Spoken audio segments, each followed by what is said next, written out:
take, acampamento Viking no quintal. Olá pessoal, eu sou o Bruno. Eu sou a Gisele. Nós somos do grupo Rágulas e Antigas Serpentes. E nós montamos um acampamento Viking no nosso quintal. E hoje a gente vai mostrar os nossos itens recriados aí pra vocês. É isso aí, vamos dar uma voltinha e conhecer um pouco do nosso material. O centro da vida medieval, viking, né, dos povos anteriores e posteriores, sempre foi o fogo, a cozinha, né, onde o pessoal se reunia realmente para descansar e viver, estava lá seguro. Né? Então a gente começa aqui pelo que a gente chama de campfire, né, que é uma palavra em inglês que significa que se fosse a nossa cozinha, a grelha mesmo. Esse é um modelo bem comum, né, foi achado em Oseberg, né, que é um tripé, segura um caldeirão ou uma chapa, um balde, qualquer coisa, e você pode já cozinhar, já pode botar fazer seus caldos. Aqui a gente tem alguns tipos de recipientes que eram usados para colocar comidas e bebidas. A gente tem o chifre, que era usado para beber. Alguns achados têm decorações em metal. A gente tem potes de madeira, tanto esses simples, encontrados em vários locais durante a era viking. E esse aqui, que é chamado de kuxa, ele é baseado em modelos encontrados em Hedeby.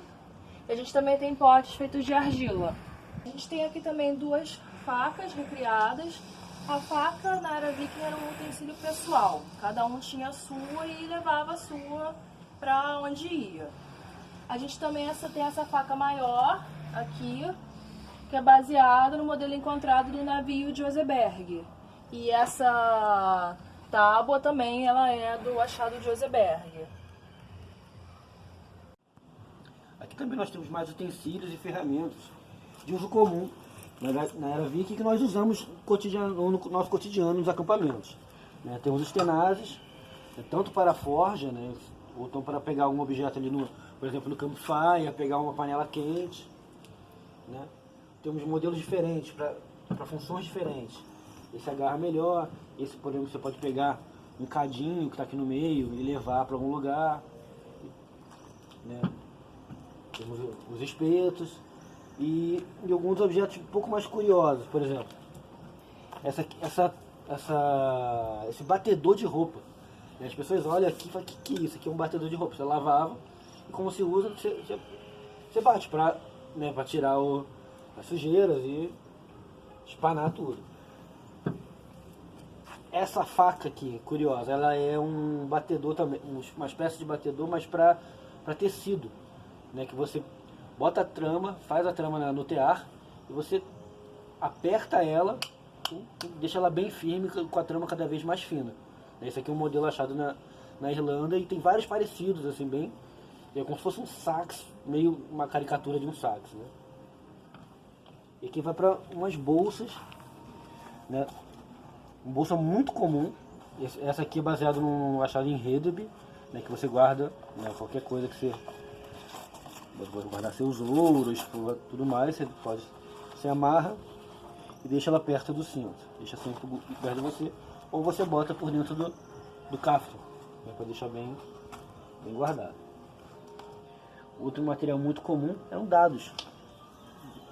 Né, os povos do norte da Europa, assim como todo o resto da Europa, também jogavam vários tipos de jogos de azar e o dados era um deles. Esse aqui, curioso também, é uma carteira, que a gente chama, achada em Birka, na Suécia. Esse aqui é o modelo mais simples dela, porque o original tem fios de ouro e tudo mais. E ele é basicamente isso. Você guarda aqui suas moedas, né, de prata, guarda os utensílios, e você bota por dentro da coisa. É literalmente uma carteira medieval. Outro bem curioso são as furadeiras. Esse item simples assim, é uma furadeira. Você coloca e ele vai cavando como se fosse uma pazinha e vai entrando. E você faz o furo para colocar o pino e fechar. Né? E outro bem legal é a serra. Né? Você aperta ela aqui, né? Deixa ela bem firme e eu consigo cortar as tábuas e os tocos para fazer os potes, por exemplo.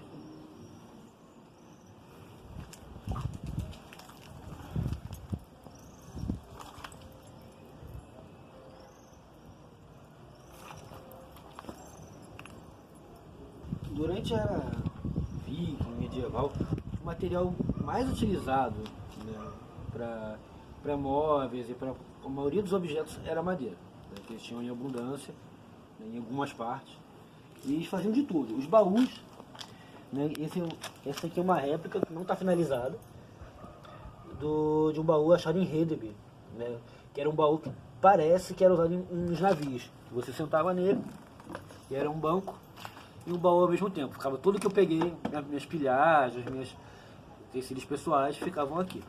E nesse caso, eu coloquei umas ferramentas de uso, botei uma pilhagem ali também. E temos esses banquinhos, né, que esses aqui foram... Esse é um modelo também bem comum, achado na Irlanda, né, mas é um modelo simples, parece aqueles banquinhos de leiteiro. Tá aqui, você senta em volta do fogo, você come, conversa, toma conta das coisas. Temos baús pequenos, baús maiores, né?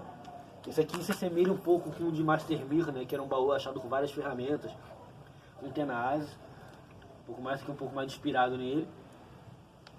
Essa tenda, por exemplo, ela é um modelo um pouco menor do achado em Osterberg, né, que é onde eles enterraram um barco, né, com duas senhoras dentro, e elas estavam numa cama de madeira, e em volta dessa cama estava essa tenda, né, só que a tenda original é de 4 metros de altura e tudo mais. Essa aqui é uma versão menor, né, para a gente poder carregar, mas são 2 cabeças de ferro, né, uma construção muito simples, né, assim, a divergência assim, do uso exato, se era só no barco, se era em equipamento, e o tipo de material, né, que normalmente a gente usa linho, mas parece que era lã também.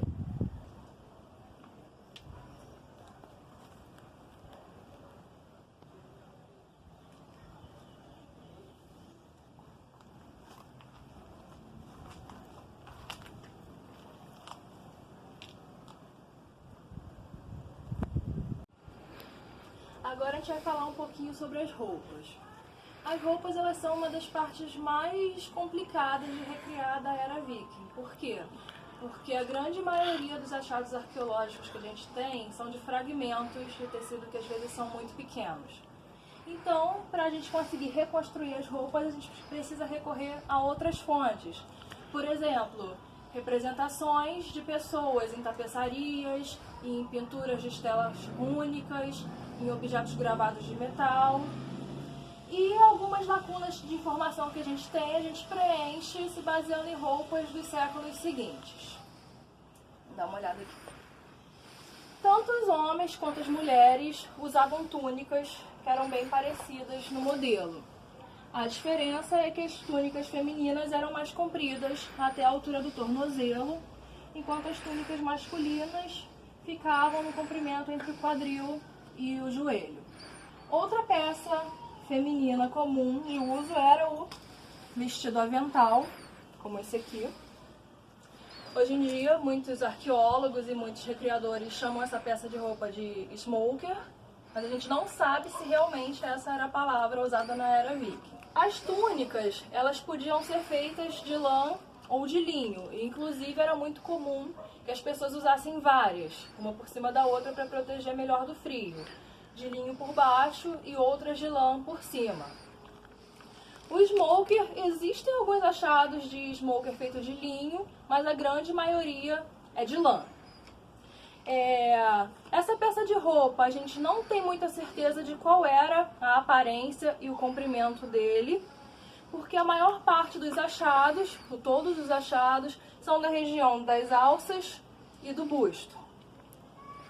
Por que essas são as áreas mais preservadas? Porque são as partes em que o tecido ficava em contato com os broches em formato de tartaruga que eram usados para prender as alças. Esses broches que eu estou usando, eles são reproduções feitas industrialmente. Eles são bem menores que os originais. Os originais eram umas coisas assim desse tamanho. Hoje em dia não se acha para comprar isso por menos de algumas centenas de dólares.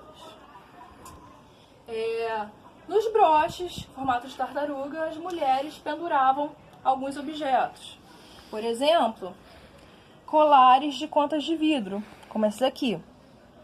Essas contas azuisinhas, que estão aqui no meio, elas são reproduções de achados arqueológicos de Dublin e elas foram feitas artesanalmente pela Lu, lá de Araçatuba. O nome da loja dela é Perlenheim. Procurem lá depois.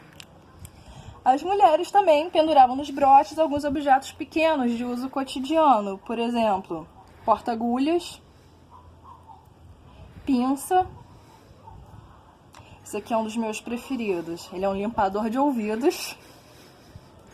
E também as chaves. As chaves eram um objeto muito importante. Eram sempre... ficavam em responsabilidade das mulheres, porque elas eram as guardiãs da casa. Algumas mulheres usavam lenços ou gorros para cobrir o cabelo. Esse aqui, por exemplo, é baseado em um achado de Dublin também. Mas não era obrigatório que as mulheres cobrissem o cabelo. Pelo menos até a cristianização não era a regra. Cintos.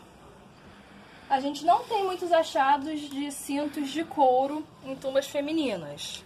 Então uma coisa que a gente usa muito como cinto são essas faixas tecidas com a técnica de weaving tablet. Essa aqui foi feita pela Viking Trindade. Ela é baseada num achado de Oseberg. Essa que eu estou usando foi feita pelo Gustavo Kupstas e ela é baseada num achado de Dublin também. Esse modelo de bolsa é baseado em achados de Hedeby. A gente não tem muita informação se era usado por mulheres, por homens ou pelos dois, provavelmente pelos dois. Aqui a gente tem uma roupa masculina.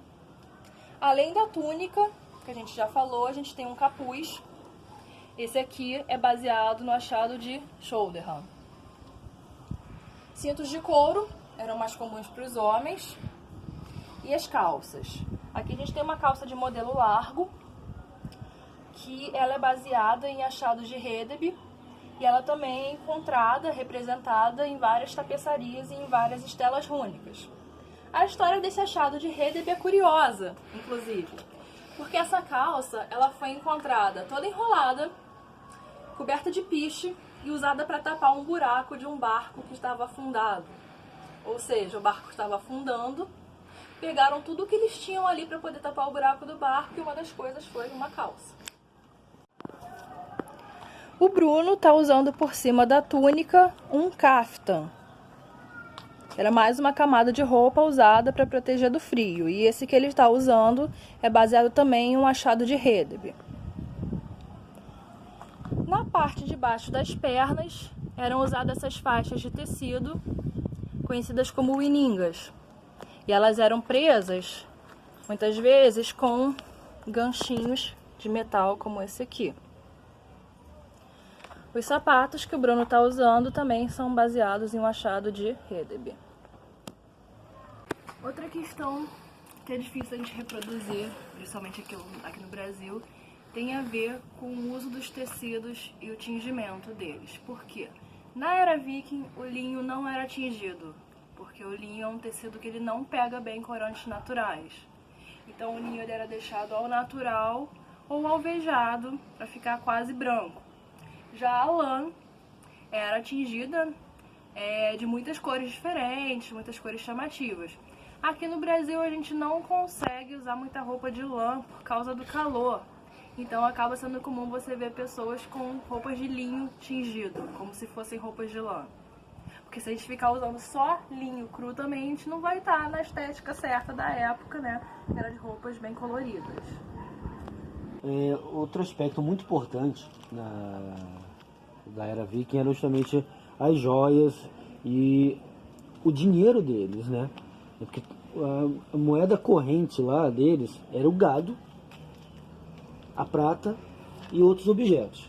Né? Aqui temos uns exemplos de objetos em latão, em cobre, né? Que eram ligas e bronze, né? Que eram ligas de cobre usadas como artefatos de decoração, de status. Né? Além disso, tinha o ouro e a prata. Né? Aqui nós temos um exemplo de como funcionava o negócio. Né? Tudo é peso, então eu boto o peso da escala, né, para saber quanto tem do metal precioso, para saber por quanto eu vou cobrar. Né? E tem isso além do dinheiro, do valor do trabalho, do artesão, né, que são trabalhos mais intrincados. Né? Por exemplo, ó, o peso que isso aqui já faz. Isso aqui é um anel pesado. Né? Aqui, ó. Nem todos os anéis eram fechados, né? Muitos eram só enrolados, às vezes davam um nó nele mesmo. Esse aqui foi um achado, baseado num achado de Novgorod, né? Com padrões bem tradicionais, tudo com punção de triângulos, de pontos, né? E se usava. O original, se não me engano, desse aqui era de prata. Né? Aí você tem os brincos de têmpora que você botava nas faixas de cabeça. É mais conhecido para a parte mais oriental, assim, da Suécia, para o povo russo ali na Ucrânia, na Rússia. Né? O outro item que é bem curioso são as contas de búzios, né, que vinha lá dos países africanos, chegava lá no norte da Europa com um valor bem alto. Né? O valor era semelhante com contas de vidro, por exemplo. Essas aqui são réplicas de contas de vidro, feitas artesanalmente, né? E algumas delas poderiam valer o equivalente a uma moeda de prata, dependendo do tamanho, da complexidade dela, porque eles não faziam muito vidro lá. Na verdade, poucos lugares faziam vidro, muito vidro era importado, literalmente cacos de vidro chegavam da Franquia, de Bizâncio, e eles reaproveitavam e faziam as beads, né? As contas. Temos aqui também outros objetos muito comuns, as fíbulas e os broches, né? Para fechar a túnica, para fechar a capa, uma coisa maior, e os pins, né? Também que você para prender a capa. Lembra um pouquinho a mão do rei, né? É basicamente o mesmo objeto, só que esse tem a função certa. Temos outros broches. Esse aqui é um modelo semelhante aos de Hedeby e outros também, né, o estilo urnis de ornamentação, né, que já é do fim da era viking, né, do século 10 ou 11, e vários outros objetos, ó, todos eles com os padrões históricos, tudo era feito à mão e muitas vezes era reaproveitado, eles roubavam, né, entre aspas, se apropriavam, né, dos objetos dos saques e modificavam. Temos aqui modelos de agulhas também de costura. Essas aqui são um pouco mais grossas, tem mais finos, tem de latão, tem de osso, tem de espinha de peixe. Tudo que eles pudessem fazer uma ponta para costurar eles poderiam usar. Tem de chifre também. E um símbolo, né, bem característico dos vikings é o martelo de Thor. Esses aqui são todos modelos baseados em achados arqueológicos. Você tem modelos dinamarqueses, né? Outro dinamarquês, um sueco. Também temos esse aqui, se não me engano, é sueco também. Eu achei ele curioso porque ele é todo tortinho assim, todo assimétrico. Modelos simples de ferro, que são abundantes também. Esse aqui são dois modelos de cinto, também todos feitos em liga de cobre, no caso latão. Eram feitos de latão, de bronze, de prata, de ouro. Esse é um modelo bem simples, um modelo D, né, que a gente chama. Foi achado em Hedeby, em vários outros locais, né, com decoração bem simples. Os modelos um pouco mais complicados e ricos, né, para ter a chapa, para proteger, é um pouco maior. Né? Mas os cintos normalmente não ficavam maiores, não eram largos, eram no máximo, isso aqui 3, 4 centímetros, mas em geral eram 2. 2,5 centímetros de cinto. E aqui são os ganchos de Wininga, né? Que nós mostramos anteriormente. Aí tem várias decorações diferentes. E ele serve tanto para gancho de Wininga, como foi achado na Inglaterra, como gancho para caftã. Ou para né, você fechava aqui, você fechava com um botão. Então, alguns você só sabe o que era de acordo com o que foi achado na cova. Se achou na perna, acha que é um Wininga. Se achou no alto, é um prendedor de algum outro tipo de tecido.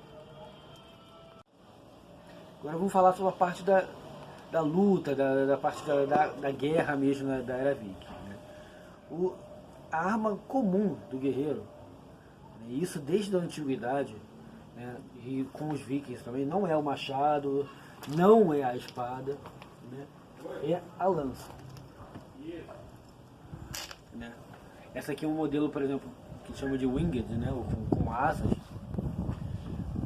Para vários motivos, para puxar alguma coisa, então para parar a estocada e tudo mais.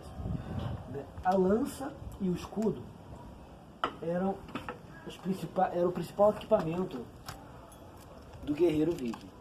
E esse escudo, por exemplo, ele é uma representação, inclusive, dos desenhos históricos dele, né? Você acha em estelas rúnicas, em outros objetos, em medalhões, é bem exatamente esse desenho. Né? E já tem o meu, que ele tem outros detalhes, né? Detalhes um pouco mais ricos, né? Que são essas pontinhas de latão, né? E ele é costurado. Eles são várias camadas, é madeira, tecido, tinta, couro e a bossa de ferro, que é a parte mais importante que protege a nossa mão. Né? A mão fica aqui, então qualquer golpe que vier, ele vai proteger. Então o guerreiro, ele usava a lança e o escudo. Né? Porque a lança você usa pouco aço, pouco ferro. E você mantém uma distância grande do oponente. Então você já tem uma certa vantagem aqui. E o escudo ele substitui a armadura, né, em certo ponto. Por exemplo, você vai aprender negócio de malha. Se eu botar o escudo, ele tampa todo o negócio de malha. Tudo que minha cota de malha protege, o escudo está protegendo, gastando só um pouco de ferro. Né, e bem menos trabalho. Então essa era o equipamento do guerreiro, né, básico. À medida que o guerreiro tem mais status, está num nível social maior, né, mais dinheiro e tudo mais, ele vai adquirindo outros equipamentos, ele vai ganhando outros equipamentos do Jarl e tudo mais, ou então ele vai comprando, ou ele pega do derrotado. A segunda arma mais comum eram os machados. Machados têm abundância na era viking, de todos, da variedade de tamanhos e funções. Você tinha até machados pouco mais pesados, de uma mão, mais utilitários, serve tanto para guerra quanto para lenha, né, que ele é um pouco mais robusto, e machados mais delicados, entre aspas, que é um machado de guerra mesmo, eles são menorzinhos, vai pegar nas fissuras entre o elmo e a cota de malha, vai pegar dentro do visor, né, e uma arma muito mais leve, assim como a lança, pouco metal, distância boa, né, e não gasta quase nada em relação, por exemplo, a uma espada, que não tem nem como comparar o preço, a quantidade de aço e técnica que tem que ter para fazer uma espada em relação a um machado, que é basicamente uma pontinha de ferro, a quantidade de aço. O aço que eu uso para fazer a guarda da espada, eu faço um machado. A espada era o símbolo né, do guerreiro mesmo, do status. Né? É a arma mais simbólica, assim, se eu tenho uma espada, eu tenho posse, eu sou rico, eu sou um homem livre, provavelmente. Né? Então essa, por exemplo, é uma espada no fim da era viking, né, usada até 1200, 1300, você acha algum modelo dela, né, que eu chamo de modelo de castanha, né, o Brazil Nut, né, que era usado. E você tinha várias maneiras de utilizar. Você podia usar ela como se fosse segurando um revólver, segurando igual um martelo mesmo, segurando mais embaixo. Isso são discussões infinitas e metodologias diversas a gente usa e tenta recriar. O guerreiro viking é feito para lutar com uma arma e o escudo. Ela equilibra. A espada foi feita para isso, para ser usada com o escudo na outra mão. Ela é um pouco mais pesada, não tem aquele equilíbrio para poder esgrimir muito facilmente, né? Não é extremamente pesada também como o pessoal imagina. Então ela sempre equilibra com o escudo. Então eu consigo golpear de um lado, golpear do outro, e o escudo ele faz essa... como se fosse uma portinha. Ela abre e fecha, né? E tem a espinha que eu posso usar como um ponto de apoio. Então eu estou sempre, assim, ao mesmo tempo bem protegido e tendo mobilidade. Isso aqui emula, na verdade, não é uma réplica perfeita, mas ele emula um sax, que seria uma faca de guerra. Na era viking elas já não eram assim tão grandes, alguns modelos eram grandes, assim, mas você encontra mais os períodos anteriores, né, os merovingios, os vendel, anglo-saxões, eles usam saques bem grandes. E na era viking ou o sax vai crescendo até virar uma espada, literalmente, ou fica um pouco menor.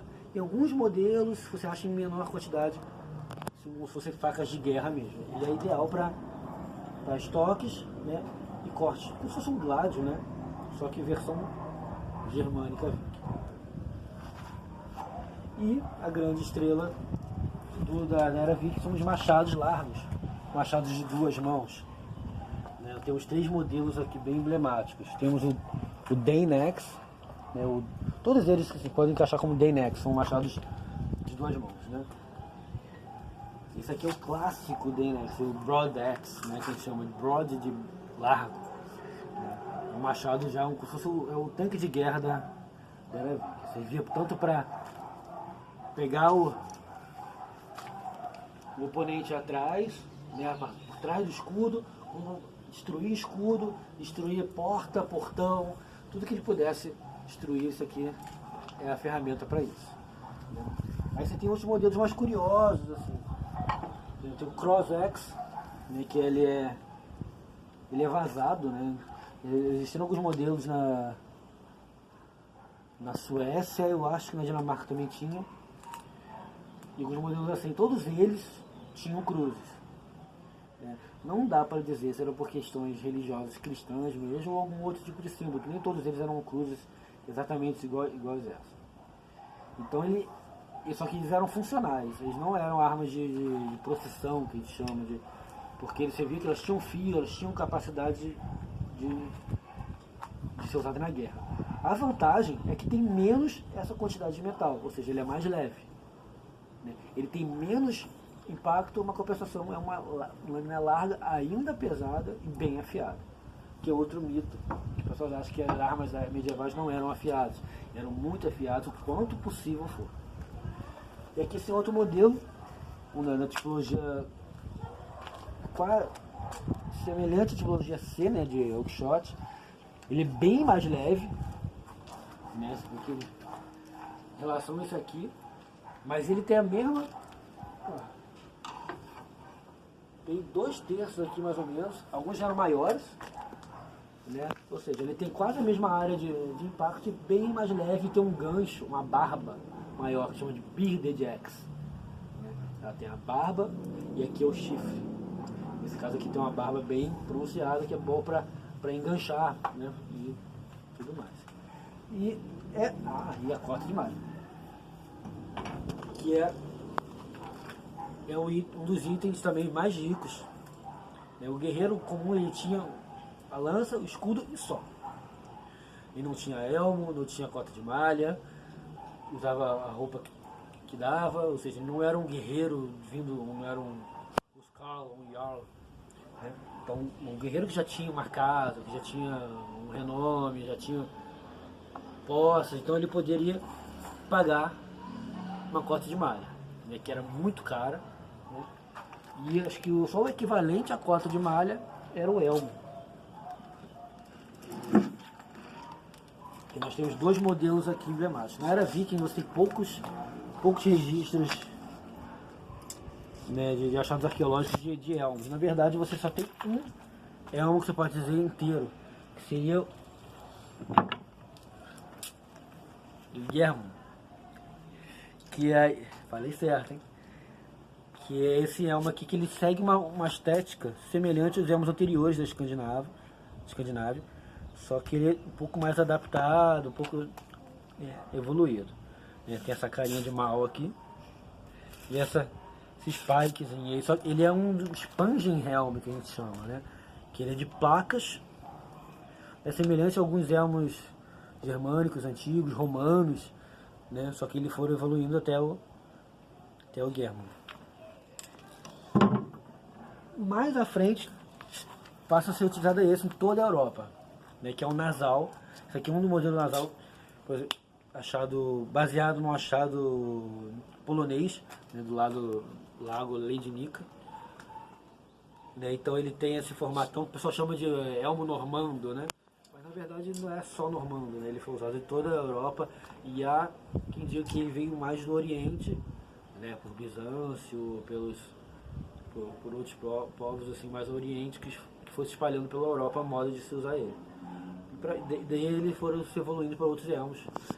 Isso aqui foi usado até também mais tarde, bem depois da Era Viking, ainda era usado isso aqui, né? As cruzadas, 1200, ainda tinha gente usando esse tipo de elmo. E é isso. Vamos colocar aqui.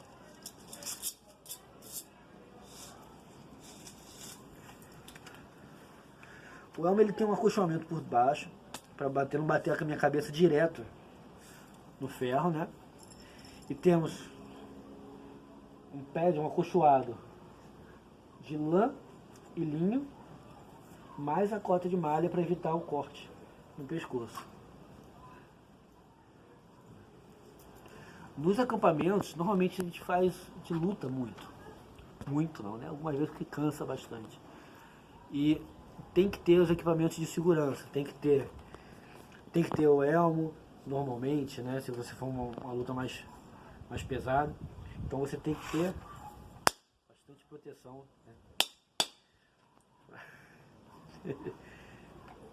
Principalmente não quebrar a cabeça e poder lutar com o amiguinho novamente. E é isso. Esse aqui é um guerreiro da Era Viking.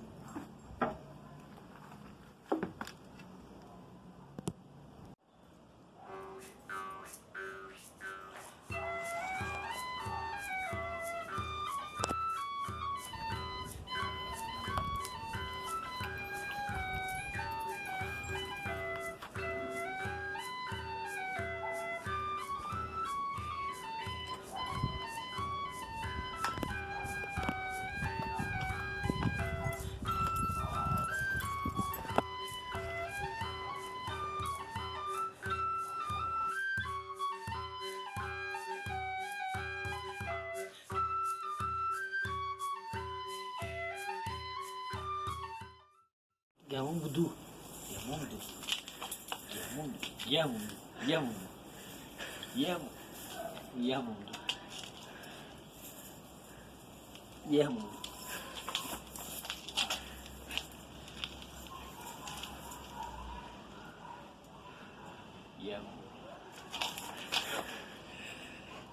Guillermo.